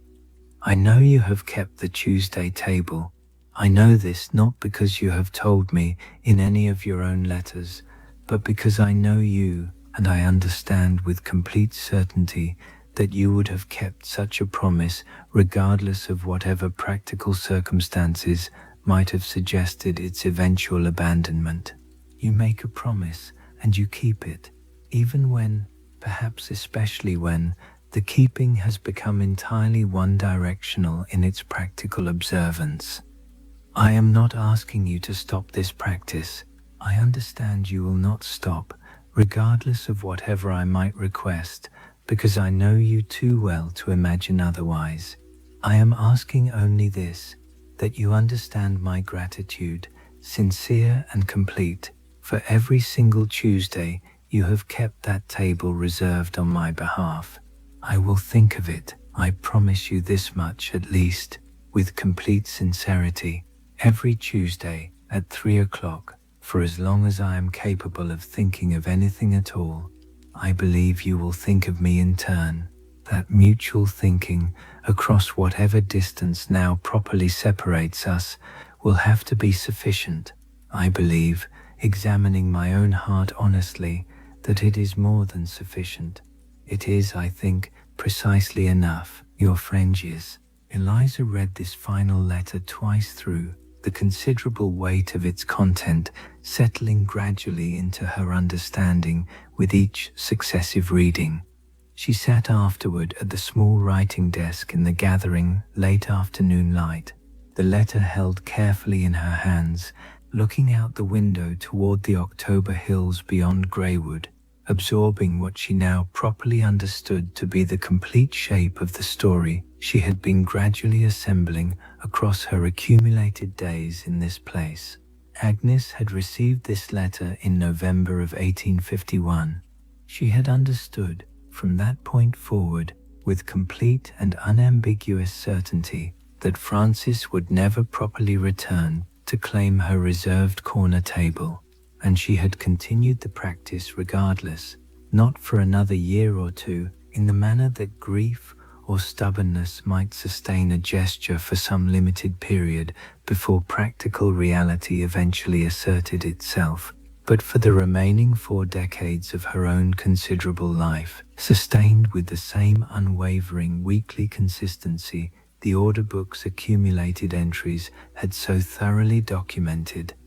Eliza understood now, with complete clarity, that the practice had never properly been about expecting Francis's literal return. Agnes had known, from that 1851 letter forward, that such return had become essentially impossible, regardless of whatever sentiment either woman might continue to carry regarding their original youthful promise. The practice had been about something else entirely, about the keeping of a promise as its own independent value, regardless of whether its original practical purpose remained achievable. I will think of you every Tuesday at 3 o'clock, as I believe you will think of me. That mutual thinking will have to be sufficient. It is, I think, precisely enough. Francis had believed this, evidently, with sufficient conviction to commit it to permanent written record. And somewhere in the north of England, wherever her eventual married life had ultimately settled her, she had apparently thought of Agnes and Greywood and that reserved corner table across whatever remaining years her own life had encompassed, in whatever manner such distant, sustained remembrance properly manifested itself within a busy, fully lived life that had moved considerably beyond its original Greywood foundations. Eliza put the letter carefully back into its envelope and returned the whole bundle to its drawer, retying the brown cord with the same careful attention she had originally employed in untying it. She sat at the desk in the fading late October afternoon light for a considerable while longer, absorbing the full weight of what she had discovered, before eventually rising and making her way downstairs to where Mrs. Calloway and the kettle awaited her. The ordinary practical business of the tea room's continued operation, requiring, regardless of whatever profound emotional discoveries the morning had produced, its own sustained daily attention. She wrote to her employer the following Monday, informing him with as much careful explanation as the circumstances reasonably warranted that she intended to remain permanently in Greywood, assuming responsibility for the tea room's continued operation rather than disposing of the property as her original solicitor's letter had suggested remained entirely her prerogative. She would need, she explained in her letter, several additional weeks to properly conclude her affairs in Leeds, giving proper notice at her current employment, arranging for the disposal or transport of her modest accumulated possessions, the various practical matters that relocating one's entire established life inevitably entailed. But the decision itself, examining her own genuine conviction with the particular careful honesty she generally brought to significant choices, had become, across her accumulated days of discovery in Greywood, essentially inevitable, requiring rather less deliberation than she might originally have anticipated when first receiving the solicitor's initial summons. On what would prove to be her final Tuesday before this planned return to Leeds for the necessary practical arrangements, Eliza found herself once again in the tea room's main dining area as 3 o'clock approached, having set the reservation card upon the corner table that very morning, with what had, across her several weeks of observance, become an entirely natural and unremarkable part of her own developing daily rhythm within this establishment she now properly considered her own. Marmalade arrived precisely as expected, making his unhurried progress from his kitchen cushion toward the corner table, settling himself into Agnes's accustomed chair with the same deliberate care she had now observed across several successive weeks of attendance at this particular ritual. But on this particular Tuesday, something occurred that departed from the pattern Eliza had previously witnessed. After some while of his customary observation of the window and the lane beyond, Marmalade turned, descended from his chair with the same unhurried grace that characterized all his movements, and crossed the small distance to where Eliza sat in the table's other position, before leaping, without any apparent hesitation, into her own lap, where he arranged himself with evident comfortable intention, his considerable weight settling against her with a particular trusting solidity that struck her, in the moment of its occurrence, as carrying significance well beyond mere physical comfort. She sat very still, scarcely daring to move, lest she disrupt whatever this unexpected development represented. While Marmalade settled further into his new position, his eyes drifting closed in the particular boneless contentment that cats apparently reserved for moments of genuine trust and comfort. She returned to Greywood in late November, having properly concluded her affairs in Leeds. With rather less difficulty than she had originally anticipated, her employer, while genuinely sorry to lose her considerable competence, had wished her well with evident sincerity, understanding, as Eliza had explained the situation, that an inherited family establishment and the particular weight of accumulated familial obligation it represented carried claims that mere employment, however satisfactory, could not properly compete against. She brought with her 2 trunks containing the whole of her modest accumulated possessions, settling properly into the upstairs rooms that had been Agnes's own private chambers for the whole considerable duration of her own residence, beginning the gradual process of making these spaces genuinely her own, while still honoring, in whatever manner felt appropriate, the considerable history her grandmother's occupation of them had established. She continued, through these early weeks of her permanent residence, the various practices she had observed Mrs. Calloway and the household book's careful instructions establishing as the tea room's proper operational standard, the particular tea blend prepared exactly according to Agnes's careful written formula, the ginger scones, baked with whatever precise butter quantity and reduced cooking time the household book's annotations specified, and every Tuesday morning without exception the reservation card set carefully upon the corner table, the practice having become, across her accumulated weeks of observance, something she performed with the same unconscious consistency that Agnes's own decades of practice had presumably eventually achieved. On the first Tuesday of December, with the year's first proper snow having fallen overnight across Greywood and the surrounding hills, transforming the village's familiar grey-gold stone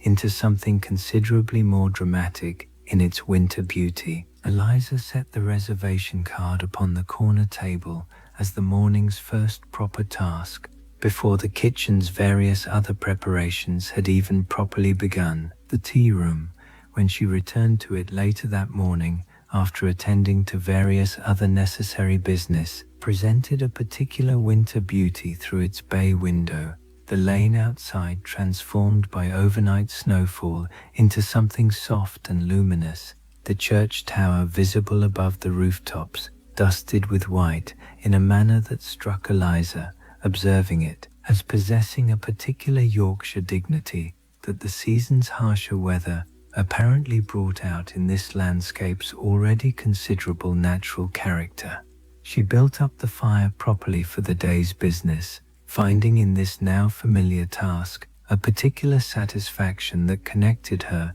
she increasingly understood, to the whole accumulated weight of her grandmother's decades of identical daily attention to this same fundamental household duty. As 3 o'clock approached on this first December Tuesday, Eliza found herself once again properly positioned in the tea room's main dining area, the reservation card resting in its accustomed place at the corner table, the fire burning with the particular steady reliability that December's harsher weather seemed to encourage in its careful maintenance. Marmalade arrived precisely as expected, his unhurried progress carrying him toward the corner table with the same deliberate grace Eliza had now observed across many successive weeks of faithful attendance, though she found herself wondering, watching him settle into his customary chair, how many hundreds of identical Tuesdays this same essential ritual must have already accumulated across his own considerable lifetime of residence within this household. She thought, settling into her own accustomed position at the table's other chair, about the whole accumulated weight of faithfulness this small weekly ceremony now represented, Agnes' original 40 years of unwavering observance, sustained through whatever doubt or uncertainty the passage of so many years must inevitably have introduced, Francis's own distant but apparently genuine continued remembrance, sustained across whatever considerable distance her own married life had ultimately established, and now her own continuation of this same essential practice, undertaken not through any particular obligation that circumstances strictly required, but through her own developing understanding of what such sustained faithfulness genuinely represented and why it deserved, in her own considered judgment, to be properly continued. The snow continued its gentle accumulation beyond the bay window as the afternoon's quiet hour progressed, Marmalade maintaining his steady observation of the lane while Eliza watched him in turn, the fire's warmth filling the room with its particular reliable comfort, the whole scene carrying a quality of settled, accumulated peace that Eliza found herself genuinely grateful to have discovered, however unexpectedly, through the considerable unfolding of recent weeks. She understood now, with complete clarity, why her grandmother had continued this practice across 40 years despite whatever uncertainty its ultimate purpose might have presented. The keeping of a promise, she had come to understand through her own gradual accumulation of comprehension, carried value independent of whatever practical outcome it might or might not eventually produce. It represented rather a kind of discipline of the heart, a sustained commitment to faithfulness as its own essential good, regardless of whether the world's practical circumstances ever properly rewarded or even acknowledged such continued devotion. And that is where we leave Greywood tonight,